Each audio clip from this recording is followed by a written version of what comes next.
실효성 있는 시행령 제정으로 산재 사망사고 죽음의 고리를 끊어내야 합니다. 또 한 명의 노동자가 집으로 돌아가지 못했습니다. 지난 금요일 강원도 쌍용양의 시멘트 공장에서 크레인 작업을 하던 60대 노동자가 10m 아래로 추락해 사망하는 사고가 발생했습니다. 이번 사고로 유명을 달리하신 고인의 명복을 빌며 유가족께도 깊은 위로의 말씀을 전합니다. 지난 8일 현대중공업 울산조선소에서 11m 높이에서 작업 중이던 노동자가 추락해 사망하는 사고가 발생한 지 일주일도 채 되지 않아 또다시 추락사고가 발생했습니다. 더욱이 이 현장에서는 지난 2019년 12월에도 20m 높이에서 노동자가 추락해서 사망하는 사고가 발생한 바 있습니다. 그러나 연이은 사망사고와 현장 노동자들의 작업 안전 개선 요구에도 불구하고 50년이나 더 넘은 낡은 공장 설비 개선은 전혀 이루어지지 않았습니다. 기업의 안전 불감증, 생명 경시가 얼마나 심각한 수준인지 여실히 확인할 수 있었습니다. 당국은 이번 사고에 대해 명확한 진상 규명과 현장에서 안전 관련 법규와 지침 등이 제대로 지켜졌는지 철저하게 조사하고 또한 쌍용양의 사측의 책임을 정확히 묻고 다시는 이런 사고가 재발되지 않도록 현장의 안전대책을 전면적으로 개선해야 합니다. 문재인 대통령은 얼마 전 관계 부처에 산재 사고를 줄이는데 각별히 노력하라는 지시를 내린 바 있습니다.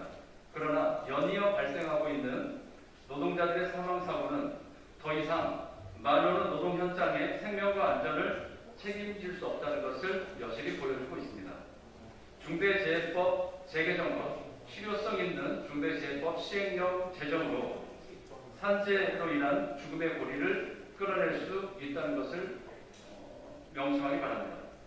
특히 중대재해법을 후퇴시킨 원천 책임이 있는 정부와 더불어민주당은 기업들의 중대재해처벌법 시행령 완화 요구가 아니라 산재 사망 희생자와 유가족들의 목소리에 더욱 귀 기울여야 한다는 점을 분명히 지적합니다. 정의당은 일하는 노동 시민들의 생명과 안전만큼은 반드시 지켜낼 수 있도록 중대재해법 재개정은 물론 시행령의 실효성을 확보하는 데 최선의 노력을 다할 것임을 밝혀줍니다. 두 번째 브리핑 드리겠습니다. 대한항공 탁구팀 선수에 대한 집단 괴롭힘과 부당 징계에 대해 철저한 조사와 관련자 처벌을 촉구합니다.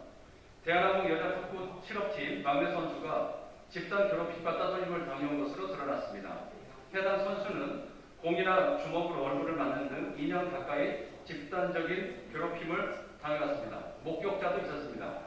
그런데도 구단 측은 선수의 연습 태도와 사생활 문제 등을 거론하는 등 적반하장식으로 근신 3개월의 징계 처분을 내렸습니다. 해당 선수는 지방노동위원회 부당징계 구제 신청을 청구했고 국가인권위원회도 진정을 했습니다. 철저한 조사와 관련자 처벌을 촉구합니다.